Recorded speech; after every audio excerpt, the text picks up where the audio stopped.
Joining me now on set is another top Republican in Washington, Iowa Senator Joni Ernst. Senator Ernst, thank you for being here. Oh, a pleasure to be with you. Thank you. I know it's a busy day and a big night, so let's dive right in. What do you want to hear from President Biden tonight? Well, I would love to hear President Biden express to the Congress and to the American people how he will work with initiatives from both sides of the aisle, bringing together a divided Congress. Because I'm the ranking member this Congress on the Small Business Committee, I would love to hear him address issues that affect our small business owners. And as my guest tonight, I do have a small business owner from Iowa, a young female entrepreneur who has her own popcorn company.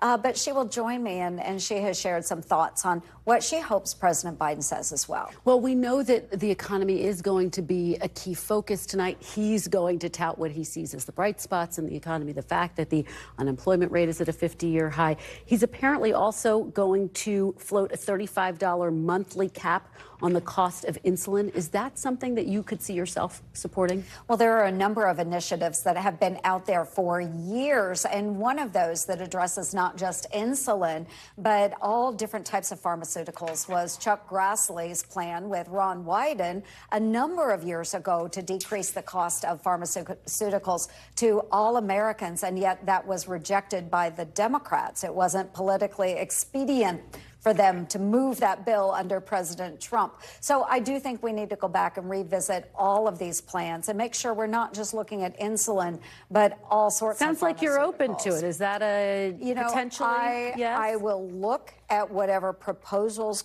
come forward, but I just want to warn everybody, too, that it's not just insulin. We have to find a collective response that is one that we can work with, that can be sustained in the long term.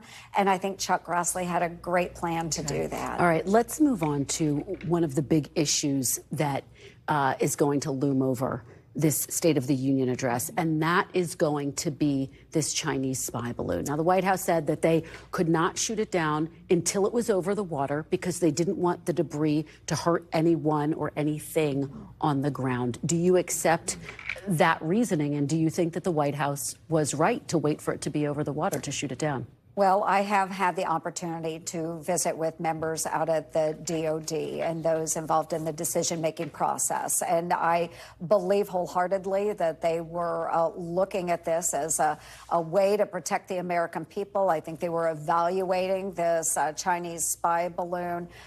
But unfortunately, we didn't see the transparency necessary coming from the administration. If this truly was not a threat to the American people, then that should have been put out by the president, reassuring the American people that everything is going to be okay. We've got it under control. They didn't bring it up until it was spotted by innocent Joe Montanan out there that happened to see it. Do you think that some of your Republican colleagues, though, went too far in criticizing the president? For example, South Carolina Senator Tim Scott said President Biden's actions were a dereliction of duty. Was that too hasty without having all of the information? Well, I think that given the information at that time, I don't know that that was too hasty. I do think the president has failed. He has a history of failures when it comes to national security issues. And so, again, this was an example of it very well could have been, still could be, a national security interest. And we don't know that because we haven't had those briefings and we haven't had the president be straight up with the American people. Can you say that he failed until you've had a briefing, though, until you have all the information? I can say he failed on transparency. Obviously, when citizens are able to spot an object in the sky that has been followed by whether it was the administration, our American military, and they're not releasing information to the public, either as a warning or a caution or everything's okay, then it is a failure of this administration. Let's move on. You just returned to a trip from the border. This is not your first time being there. What was your assessment How did it compare to the last time you were there? Well, it was very concerning. I led a bicameral delegation to the San Diego port of entry as well as to Mexico City. And it was concerning because the San Diego port of entry is the epicenter of where fentanyl is coming into our country. Fentanyl is coming in from Mexico and poisoning our communities, our children. And so we do have to address this situation. Unfortunately, we haven't had the pairings from Democrats or the administration to work with us on securing the border and really cracking down on crime and the fentanyl crisis. What do you make of the president's recent moves as it relates to the border? He has gotten more new commitments, I should say, from Mexico to take in about 30,000 migrants per month. He's also making asylum laws tougher.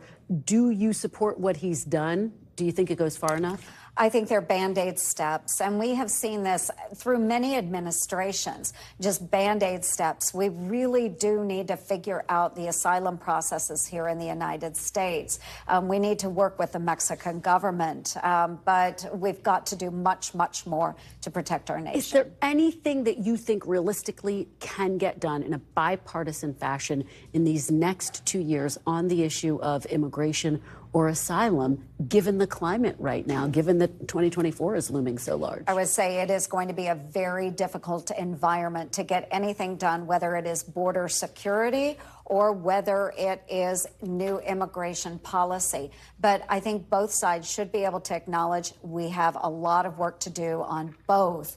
And acknowledging that, maybe we can come together and really find some solutions. Let's talk a little bit about the Republican response tonight. Sarah Huckabee Sanders, governor. Sarah Huckabee Sanders, the youngest governor in the United States, is going to be delivering the response. We are told she's going to say that the president is unfit for office. Is that a bipartisan message? Does that help Republicans ahead of 2024? Well, I am excited that Sarah Sanders is going to be delivering that Republican address to the president's State of the Union. I had that great privilege and honor in 2015. My own governor, Kim Reynolds, delivered that address last year. And you see yet another strong Republican female stepping up to the plate. Sarah Sanders will do an incredible job, and I think she will counter what the president delivers in his address. Do you have any concerns that Governor Sanders might stoke what have been referred to as the culture wars? She's obviously one of her first acts as governor is to ban the term Latinx. Do you think that is effective politics ahead of 2024? I think what she will do is just communicate what is on Arkansans' minds, what everyday man or woman on the street in Arkansas is feeling. She is going to project that. And I think she will have a very strong message, again, being the youngest governor ever, female leader in the Republican Party. And I would find that people will probably find a very inspiring message. We're almost out of time. Is there any scenario in which you would throw your hat into the 2024 ring for president? No. Will you endorse this time around? In 2016, you did not endorse in the primary. No, and Chuck Grassley and I both have decided that we stay out of those politics.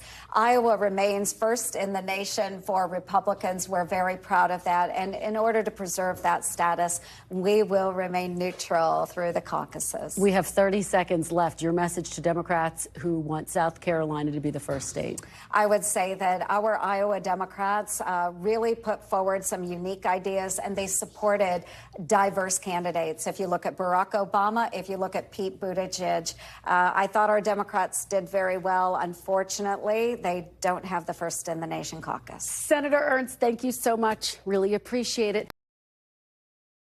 Thanks for watching our YouTube channel. Follow today's top stories and breaking news by downloading the NBC News app.